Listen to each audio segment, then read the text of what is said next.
Aloha colleagues, and welcome to the Center for Learning and Teaching's 2-Minute Teaching Tips. Today I've invited our colleague Nancy Tarifiti on campus to share a tip that she has used in order to connect emotionally with the students to provide support for them during remote instruction. Nancy, please share with us this tip. Aloha everyone. When we went and cancelled the classes for a few days so that we could prepare for online instruction, it was very stressful for our students. I got several emails from students who were very depressed or unsure about what they were doing, their future. And for me, I felt like I needed to help them out with that aspect before I could ask them to succeed academically. So what I did was I would ask each of my students where they were going to be. Are they going to stay here or are they going to go home? If they were going home, they had to let me know when they were going home. I would give them a few, 2 or 3 days to get home and not have them worry about schoolwork. And as soon as they got home, they would email me and then they would continue with their schoolwork. What I would do is I would ask students, I would also make sure that I knew all the latest updates that were coming out from school.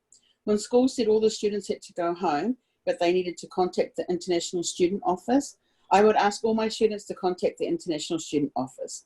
Once they had, and there was nothing that they could do, I would say, okay, today let's concentrate on our schoolwork. I said, there's nothing else you can do.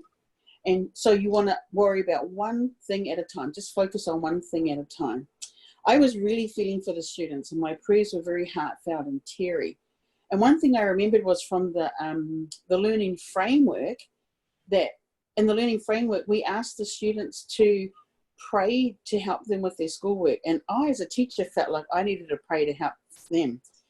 For a few days there, I prayed for each of my students by name to make sure that each of them understood that I not only cared for them to be academically successful, but they also had the right frame of mind in order to do that. So I would tell students, okay, today, if you haven't contacted the International Student Office, that's the very first thing you do. Once you've contacted them and you're just waiting for a reply, then you want to concentrate on schoolwork. And today, we're just concentrating on this aspect of what is required. So I began to compartmentalize my instruction. I began to help my students compartmentalize their focus and their thinking, just to bring us all in a peaceful, calm space, and then we could do whatever we needed to do at that particular time. My heart was very much in tune as to what student needed what thing, because I'd asked Heavenly Father for help for them individually. And so that was great. And so that's something that I want to share with you. I know next semester we don't have the opportunity to know our students for half a semester before we go online. So if I were you, I would encourage you to use the tip about introducing yourself to students, have them introduce themselves to you, and pray for your students. And when things get a little crazy and you need a little bit added help, pray for students individually, especially those that really need more help than others, or all of your students at the same time.